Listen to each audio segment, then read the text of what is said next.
दोस्तों ये कहानी एक बूचर की है। बूचर उन लोगों को बोलते हैं जो कि मीट काट कर उसे बेचते हैं, लेकिन इस कहानी में जो बूचर है वो इंसानों का मीट काटता है। जी हाँ दोस्तों, चलिए मूवी की शुरुआत करते हैं।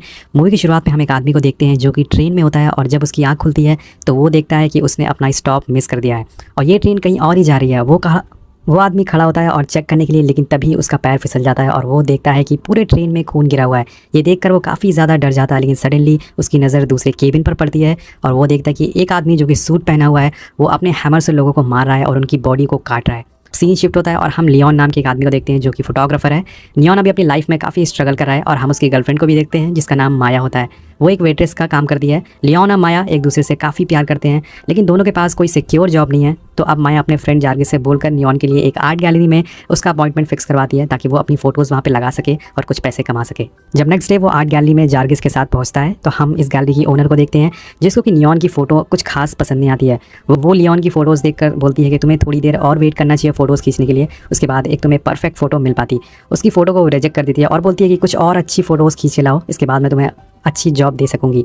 उसके बाद रात में उसको वही ट्रेन के सपने आते हैं जिसमें लोगों के मर्डर हो रहे हैं। उसके बाद वो स्टेशन पर जाता है और कुछ यूनिक फ़ोटो खींचने की कोशिश करता है, लेकिन वहाँ पर कुछ लड़के एक लड़की को छेड़ रहे होते हैं और तभी वो उनकी फ़ोटोज़ निकालना शुरू कर देता है। लेकिन लास्ट में वो उस लड़की को बचा भी लेता है और जिसके लिए वो लड़की उसको किस करती है और वहाँ से ट्रेन लेने के लिए निकलने वाली होती है। तभी गेट बंद होने लगता है, लेकिन अचानक से एक आदमी अपने हाथ से ट्रेन का गेट रोक देता है, खोल देता है और उसको अंदर बुला लेता है। वेल दोस्तों, इस आदमी के हाथ में हम एक 8 स्टार वाली अंगूठी देखते हैं और ये सारी चीज़ें लियोन देख रहा होता है। वो एक फ़ोटो भी क्लिक कर लेता है उसके हाथ की और अब वो लड़की आराम से गाने सुनते हुए ट्रेन में बैठ जाती है और आराम से गुनगुनाने लग जाती है। फिर हम देखते हैं कि ट्रेन में एक अलग ही रूट पर चली जाती है। फिर तभी पीछे से सूट पहना हुआ आदमी आता है और उसे जान से मार देता है। अब लियोन सारी फ़ोटोज़ को माया को दिखाता है, जिसे देखकर माया काफ़ी खुश हो जाती है कि उसने काफ़ी यूनिक फ़ोटोज़ लिए हैं। और अब लियोन कैफ़े में जाता है और वहाँ न्यूज़पेपर में उसे वही लड़की की फ़ोटो दिखती है जिसको कि रात में उसने बचाया था। वहाँ पे लिखा हुआ था कि ये लड़की कल रात से मिसिंग है। तो ये देखिए वो समझ जाता है कि कुछ ना कुछ गड़बड़ हुआ है और उसके बाद वो सीधा वहाँ से डिटेक्टिव के पास जाता है और बताता है कि कल रात 3 लड़के उस लड़की को छेड़ रहे थे, तो हो सकता है कि उन्होंने ही उस लड़की को गायब किया हो या फिर उसके साथ कुछ गलत काम किया हो। लेकिन डिटेक्टिव उसकी बात नहीं मानती है। वो वहाँ से उसको जाने के लिए बोलती है और वहाँ से लियोन निकल जाता है और वहाँ से सीधे वो आर्ट गैलरी के ओनर के पास पहुँचता है और उसने जो फ़ोटोज़ खींची थी वो उसको दिखाता है और ये फ़ोटोज़ देखकर वो काफ़ी इंप्रेस हो जाती है। और आर्ट गैलरी की ओनर उसे बोलती है कि अगर तुमने ऐसी फ़ोटोज़ और ला के दी मुझे तो मैं इन फ़ोटोज़ को अपनी आर्ट गैलरी में लगाऊंगी, जिससे कि तुम्हें काफ़ी अच्छे खासे पैसे तुम कमा सकोगे फ्यूचर में।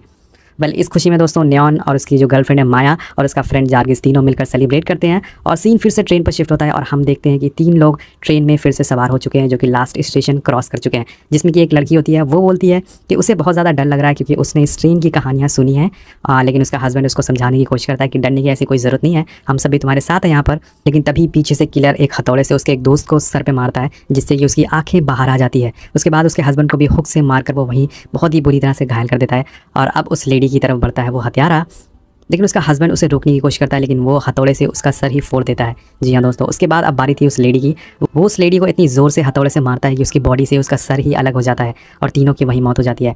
लियोन उस स्टेशन के बाहर बैठा होता है कि तभी वो उस किलर को देखता है जो कि पूरी तरह से सूट पहन के वहाँ से निकल रहा होता है और वो उसका पीछा करता है। उसकी फ़ोटोज़ कुछ लेने लग जाता है और उसके हाथ की अंगूठी भी वो देख लेता है। वेल उसकी फ़ोटोज़ लेते हुए वो उसका पीछा करता है तो वो किलर भी उसको देख लेता है, लेकिन वो उसको कुछ बोलता नहीं है। वहाँ से वो छोड़कर निकल जाता है होटल में, लेकिन वहाँ पे लियोन उसका होटल का नाम देख लेता है कि यहाँ पे आदमी रहता था। जब लियोन घर आकर देखता है उसे पता चलता है कि ये अंगूठी सेम वही इंसान की अंगूठी है जिसने कि पिछली रात उसने उस आदमी को देखा था जिसने उस लड़की का दरवाज़ा खोला था। वेल उसको उस आदमी पर शक हो जाता है दोस्तों कि शायद इसी ने उस लेडी का मर्डर किया है। लियोन अपनी फ़ोटोज़ खींचने की जॉब छोड़कर एक डिटेक्टिव जैसी जॉब करने लग जाता है और वो देखता है कि वो किलर एक मीट फैक्ट्री में काम करता है और रोज़ रात को सबसे लास्ट वाली ट्रेन पकड़ता है। और जब लियोन उस ट्रेन में एंटर होने वाला होता है कि एक पुलिस वाला उसको रोक लेता है और कैमरे से फ़ोटोज़ खींचने के लिए मना करता है, और लेकिन वहाँ पे वो ट्रेन मिस कर देता है। वो ट्रेन वहाँ से निकल जाती है। अब हम देखते हैं कि इस ट्रेन में एक और आदमी चढ़ता है और फिर से वो किलर उस पर हमला करता है हथौड़े से, लेकिन तभी किलर को काफ़ी पेन होने लगता है, उसके मुँह से ब्लड की उल्टियाँ होने लग जाती हैं और इसी का फ़ायदा उठाकर वो आदमी अपनी जेब से एक चाकू निकालता है और किलर पर हमला कर देता है। वो उस पर भारी पड़ने लगता है, लेकिन इसी बीच ड्राइवर को इनकी आवाज़ सुनाई देती है और वो गन लेके पीछे आता है और हम देखते हैं कि इसके बाद हम देखते हैं कि वो ड्राइवर उस पैसेंजर को शूट कर देता है। जी हाँ दोस्तों, उसके बाद वो किलर से बोलता है कि तुमने मुझे डिसअपॉइंटमेंट किया है और यहाँ हमें पता चलता है कि ये ड्राइवर भी इसके साथ मिला हुआ है, इसका बॉस है ये। और यहाँ पर हम किलर का नाम भी पता कर लेते हैं, उसका नाम होता है महागनी। बड़ा यूनिक नाम है। वेल अब लियोन को रोज़ रात में सपने में उस ट्रेन में हुए हादसे दिखाई देते थे और वो खुद लोगों को मारता हुआ उस ट्रेन में दिखता था। ये सबसे लियोन काफ़ी परेशान हो जाता है और महागनी की फैक्ट्री में फिर से उसका पीछा करता है, उसकी फ़ोटोज़ क्लिक करने लगता है जिससे कि वो उसे दोबारा से देख लेता है और लियोन को वहाँ मारने ही वाला होता है कि वो अपनी जान बचाकर वहाँ से भाग जाता है। उसके बाद माया अब लियोन के घर पे आती है और बहुत बहुत सारी फोटोज़ देखती है जो कि किलिंग से रिलेटेड होती है। नियॉन उसको बताता है कि ये किलिंग 90s के दशक से हो रही है और ये एक बुचर को पकड़ा गया था इस किलिंग के बाद, लेकिन उसको छोड़ दिया गया क्योंकि उसके खिलाफ कोई सबूत नहीं था। वो ये भी पता था कि पिछले 3 साल से हादसे काफ़ी ज़्यादा बढ़ते जा रहे हैं। जो भी रात में उस ट्रेन को पकड़ता है वो कभी भी लौट कर वापस नहीं आता है।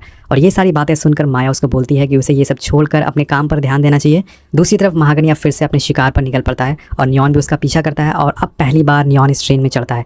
वहीं छुपकर वो पीछे बैठ जाता है दूसरे केबिन में और जैसे ही महागनी 2 लड़कों को हैमर से मारता है वो उसकी बहुत सारी फोटोज़ लेना चालू कर देता है। फिर हम देखते हैं कि जो किलर है महागनी है उनकी बॉडी से कपड़े जूते उतार देता है और साथ में ही उनके दांत भी तोड़ देता है और लास्ट में उनके बाल भी पूरी तरह से काट देता है, मतलब पूरी तरह से उनको वो क्लीन कर देता है और सभी बॉडीज़ को हुक में लटका देता है। दोस्तों ये काफ़ी डरावना सीन है मूवी में। खैर अब महागनी नियॉन को भी देख लेता है उसकी फ़ोटो क्लिक करते हुए और उसे उसका पीछा करता है और भागते हुए वो उसे पकड़ लेता है और मारकर बेहोश कर देता है।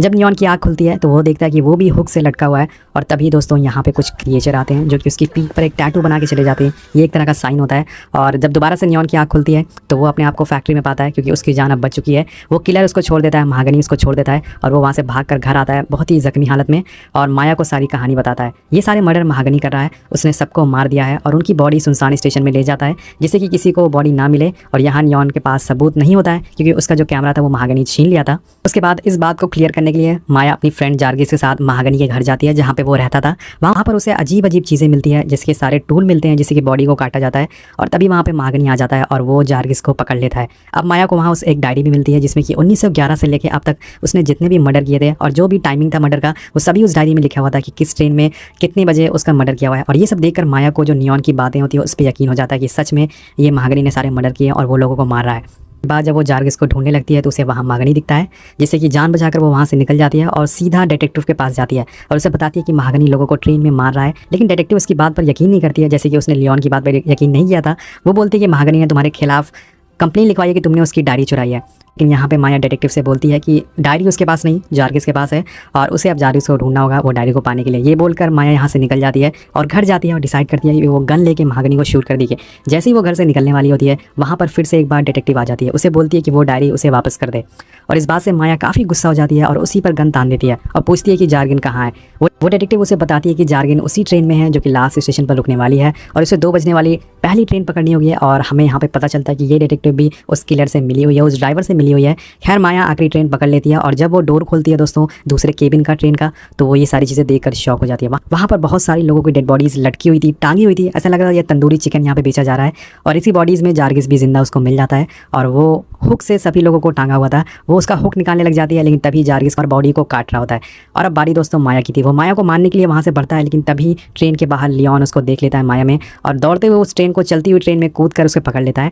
उसके बाद किसी तरह माया वहाँ से छुप जाती है और लियोन और महाबनी के दोनों के बीच में काफ़ी तगड़ी वाली फाइट होती है जिसमें कि एक चाकू से जार्गिस को चोट लग जाती है, जार्गिस कट जाता है उसका पेट और उसकी वहीं मौत हो जाती है। अब फाइनली दोस्तों लियोन उस किलर को हरा देता है और ट्रेन से बाहर फेंक देता है। ये सोचता है कि इसकी जान बच गई है लेकिन तभी ट्रेन एक सुनसान स्टेशन पर रुकती है और ड्राइवर उसके पास आता है और बोलता है कि मीट से दूर रहना, यहाँ पर जो सारी डेड बॉडीज़ हैं उनसे दूर रहना।